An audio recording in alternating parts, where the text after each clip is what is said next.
It's happened again. And no, I'm not talking about Liverpool scoring yet another last-minute winner. No, I'm not talking about Simeone banging someone in the jaw because he got rage-baited. I'm talking about me cooking yet again. The second night of the Champions League return has not only given us some incredible games, but it's given me the opportunity to say yet again, you laughed at me. Well, you're not laughing now. We're going to talk about Liverpool, Atleti. We're going to talk about Chelsea, Bayern, and the other 4 games, of course.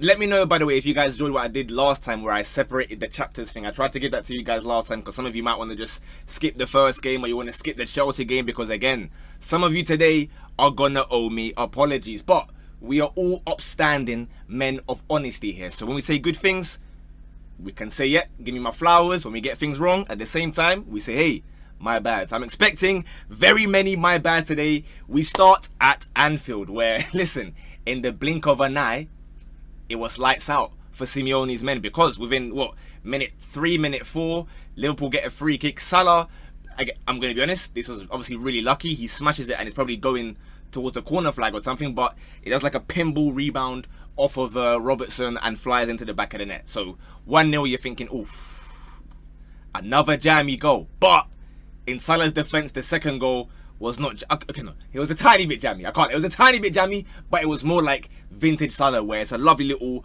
1-2, pum, pum, pum, pum, pum. He gets in that same inside spot and just whips it. 2-0. At that point, you're thinking, wow.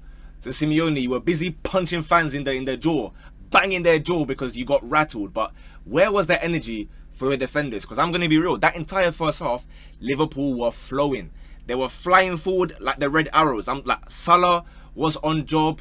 The whole front line. Even, this is one that's going to be a bit of a conversation. But again, as you know, I'm always liking to be not on the rage bait thing, if you will.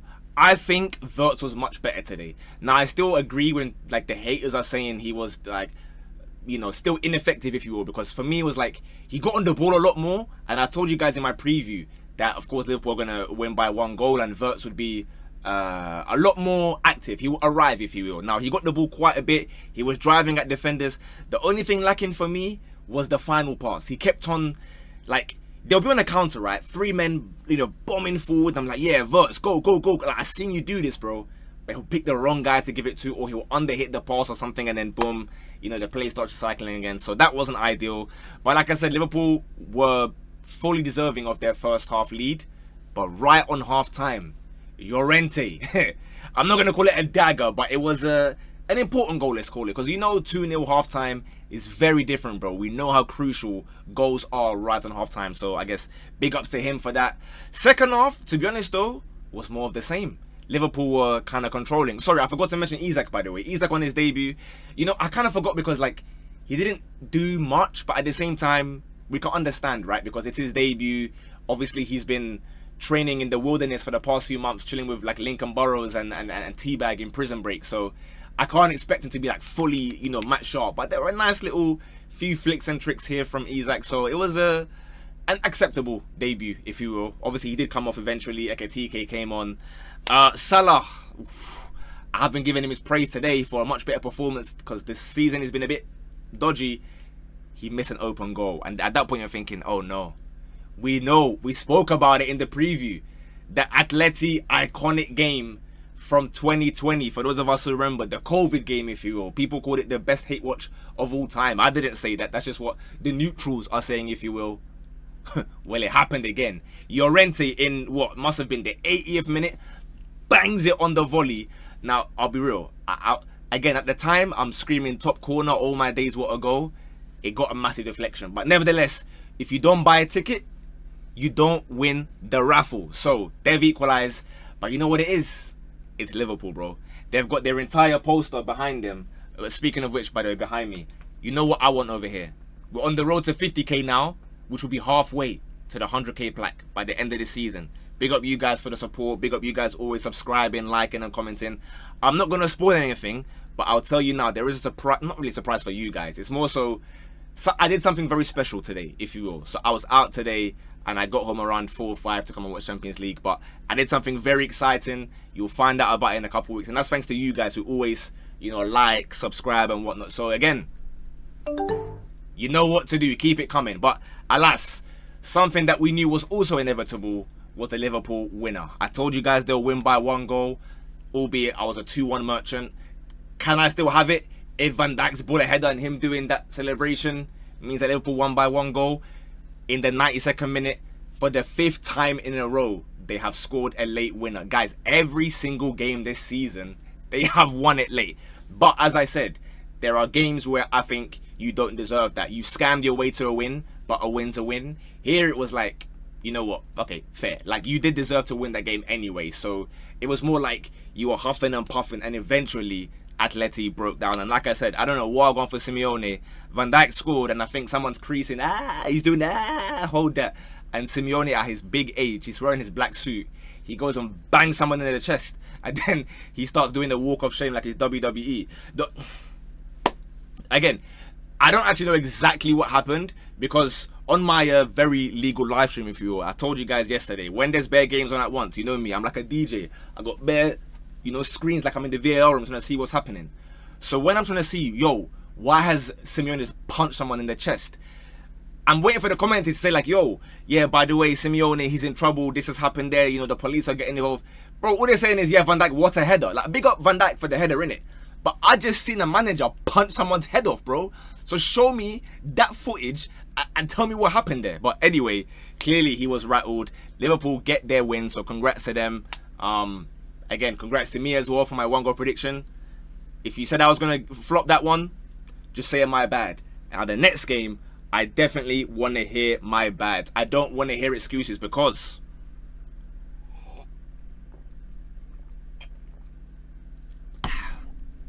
it's happened again.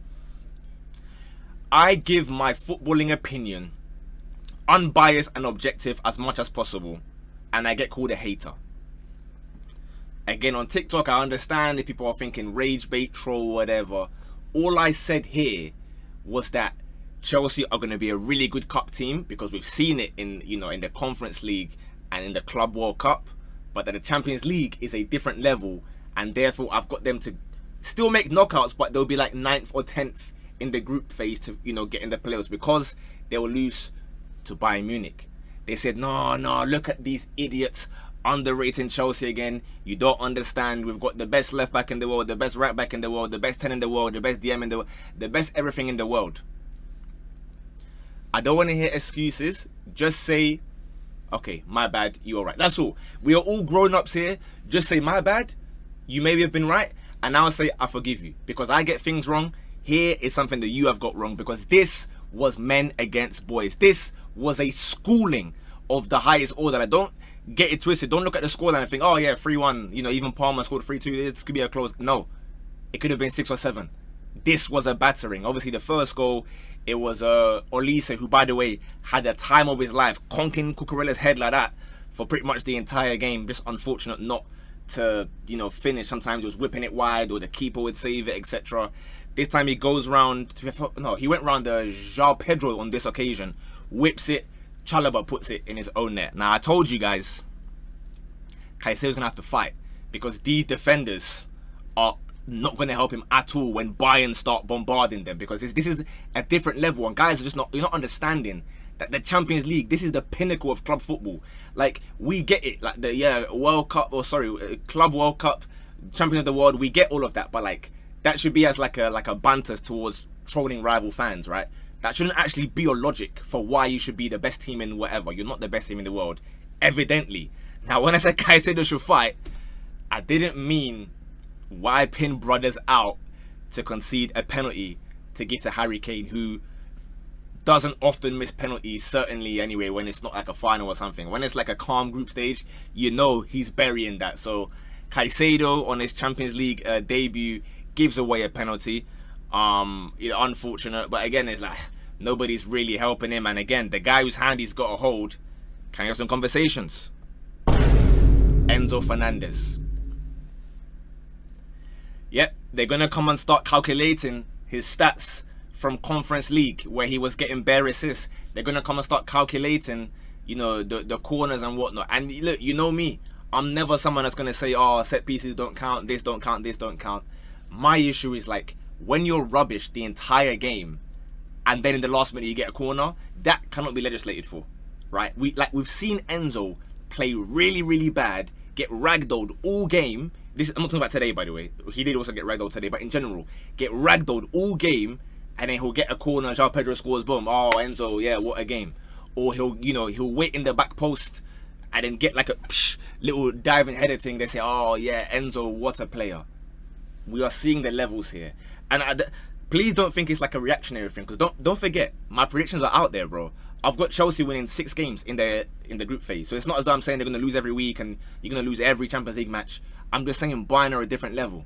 I'm just saying that as fantastic as the PSG performance was, and I gave you guys as many flowers as possible for the PSG Club World Cup win, you know deep down as well as I do that PSG care far more about the Champions League. Ask PSG, would you swap that Champions League final win for the Club World Cup thing during pre-season? Yes or no? They're gonna tell you no. That doesn't mean they didn't try. Of course they tried, and they lost fair and square. But I'm just saying, like, on the biggest of big stages, this is what happens. But speaking of big stages, someone who is very well equipped to perform on the big stage, Cole Palmer. He gets a lovely goal. It was a little 1-2, and then he finishes it lovely past Manuel Neuer. And again, you're thinking, oh, hold on a minute, game on here. I obviously went with my 2-1 Bayern prediction, so I was thinking, okay, I'm kind of right here, but it's a little bit early. Give us a bit of time to get the 2-1, because now it's like you got a whole hour to play.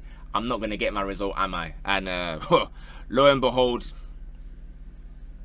Bayern again. They were going crazy. Like, the way they were attacking Chelsea, I don't want to say anything that's going to get me cancelled on YouTube, but just go to Google, what Bayern Munich's badge was in the late 1930s, in the early 40s. That's how much they were attacking Chelsea, bro. It was a blitz, like we're in London in the early 40s, for those of us who remember. But another man that I tried to warn you guys, bro. Luis Diaz. You keep on telling me, oh no, but look at what he's doing versus Bochum and versus Amenyah Bielefeld and whatnot. Bro, I don't care about the Bundesliga goals and assists, and I never will. No offense, Bundesliga fans, innit? Like, big up your thing. I don't care. In the Champions League, show me something. And to be fair, I'm not going to act like this is like a huge game or something, right? It's the first game of the group phase. So again, he's going to score some group stage goals because Bayern are going to go and get 4 or 5, and he'll get the 3rd goal, the 4th goal, and we're going to act like he's beast again. But he missed too many chances, bro. Obviously, look, big up Robert Sanchez. He made a lot of saves, by the way. Again, he made the scoreline look very respectable, in my opinion. Kane had a couple chances that he could have scored. Like I mentioned, Olise. And please, again, for all that we can believe in, yeah? Don't try and, like, start making excuses and say, no, trust me, check this particular stat here. Guys, Olise had Cucurella on toast. We don't have to lie about it. It doesn't mean Cucurella's bad or meaty or whatever. Obviously, you can argue that, yeah, cool, in the Premier League, you can't just, or rather in the Champions League, you can't just, like, elbow people in the back or, like, kick their shins and then, you're all right and you get away with fouls, because that happens in the Premier League sometimes. But accept that today, Olise was feasting, bro. He looked like a player that he's going to be in serious convos by the end of the season. And I will say it for the last 2-3 years, I just need end product from him in the big games. Whether he counts as a big game or not, I don't know. But anyway, like I said, he missed a few chances Olise did where he has to score. That's something that he needs to work on. But then, Chelsea's defence reared its ugly head yet again. And I am the one that gets called a hater. Please, Chelsea fans, rather than be angry at me for giving my opinion, be angry at your players giving the ball away the way they did, bro. For Harry Kane to make it 3-1. We didn't even see the goal because they were showing a replay, expecting that, yeah, no foolishness will happen here. It's okay. Foolishness happened. Kane made it 3-1. But to be fair to Chelsea, they stayed in the game. And I do want to say, again, big plaudits to Cole Palmer, because the attack, it wasn't good today. The people around him were behaving like, I've been on record, and again, this one is not even reactionary. This one, this has been my beliefs for a long time. Pedro Neto is not good at football. I don't know what it's gonna take. At this one, I absolutely will call him a Club World Cup merchant. I stand by this. The other players, I don't, slate people for no reason. This guy is not good, bro. He just puts his head down and runs like a Crash Bandicoot and tries that same whip cross every single time. He has no other bag whatsoever. It's not even a thing where, like, there's other players that are like, they're meaty, but like they'll try something different, or I can't really explain to you what I mean, but it's literally one single trick every single time. And if it don't work, nothing's happening, bro. He doesn't try to, like, I don't know, cut inside sometimes or go down the butt. He just does the same thing, hoping that his fullback will get beat. And when he doesn't get beat, oh well, no problem. I have nothing else to offer in this game other than maybe the odd time where I decide, yeah, do you know what? Let me try and help out my fullback, who, by the way, needed a lot of help in this game. But Cole Palmer did score again, 3-2, marginally offside, so disallowed. But here's where I do have a problem, guys. Why are we doing this when we're losing? Cole Palmer, I respect your thing. In big games, you've been delivering, right? Why? At 2-1, I can't even say I understand it, you know. I was going to say I understand it at 2-1 and you're thinking, game on, go and pick up the ball. What are you doing? But I think it's even worse at 3-2, in my opinion. Like, there's like 2 minutes to go, bro. And instead of you to run to the net to pick up the ball, you're the closest one there. You are there trying to get cold aura farming IG picks. I'm not happy about that. Is that going to be a sign of things to come? Maybe he's thinking he's bigger than the team. Like, I don't want to start making speculations, but I'm not a fan of that whatsoever. Something that I am a fan of is the shamelessness of Nicholas Jackson, who came on against his parent club, of course, Chelsea. And his first, it may have been his first touch. Did he touch it beforehand? I could be wrong. I believe it was his first touch. He's tried to bang it from 55 yards from near the halfway line to try and score with his first touch. He was desperate to score against Chelsea, and I would love to have seen it go in just to see if he'd celebrate. Let me know in the comments, do you think if Jackson had scored he'd celebrate? I'll be real, I could see him doing a knee slide. He's on loan, but I could see him doing a knee slide had he scored to make it 4-1. And not even an important goal, just a 4-1. But alas, Chelsea, welcome to Champions League. Like I said, you're going to win lots of games, but all I ask for is, as an apology, just say, yo, my bad, we shake hands. Or you go down and you like the video and you subscribe to make sure that, okay, cool, I'm not going to get it wrong, because the remaining games, I'm here to cook again. You guys, all I can say is the fact you're getting this information for free is incredible. Now, yes, I may not have got the scorelines correct, but we go to PSG Atalanta, where people said, oh, PSG, they got the injuries. Atalanta are so beast away from home. You're bringing me all the stats about what they do away from home last season. I don't care. PSG, I said, will win and clean sheet. As I said, 2-0 was my prediction. It ended up 4-0. But don't look at the scorelines. Just look at the analysis in these long-form videos and look back at it and think, you know what? You were spot on, right? So as things happen, we speak about, like, again, the 6s and the 8s. João Neves, Vitinha, and these guys. Are they 6s? Are they 8s? They just rotate so much. The level of fluidity PSG now are operating with, I'm seeing Marquinhos do Fox in the box as a 9. And no, it wasn't like a corner or like a free kick or something. He's just pulled up there like a polar bear in Texas to make it 1-0. Kvara back from A&E. I wasn't aware he was going to be playing even, so that would have obviously changed my prediction. Kvara back from A&E. Banger to make it 2-0. He runs, again, like 20 yards and just bangs it in. Now, another player that... YouTube to clarify, by the way, this is water, so please don't punish me. Barcola. I'm sick and tired of it, guys. And I want to reiterate, I want to make it explicitly clear. Barcola is a good footballer, but this guy's shooting, I can't get over it. He scored 2 bangers last weekend. I get it, bro. He missed sitters again today, and he missed his penalty today. But his all-round game, like, I understand it's so good, but why can't you just finish some chances, bro? Why is Nun Mensch, who scored the 3rd, a better finisher than you? Anyway, Goncalo Ramos made it 4, so, you know, big ups to him. Another game was absolutely spot on. Internazionale. I told you, Ajax at home, I don't want to hear nothing from the Dutch teams. I told you Inter win 1-0, and who will get the goal? I said it will be a Thuram golazo. Thuram will be the one to score the goal. Lo and behold, he is the only one that scored. Alright, it was 2-0, but he scored both, and they were near identical goals. So can I count that? Do I get to, you know, I did say Inter win and clean sheet, and they did do that. Hey, many people are talking about set piece FC, this and that. Internazionale, are they the set piece FC? Because Marcus Thuram scored 2 bullet headers yet again in this game. But to be fair to him, he was good all round as well. It's not going to be like a like a set piece merchant thing. In the first half in particular, obviously the penalty ended up being no penalty because he was fouling beforehand, but there were a couple snapshots he had where he was really, really close. So yeah, big up to Inter, big up to Thuram, getting back on track. He owed Inter fans after the way he was laughing after the Juventus loss.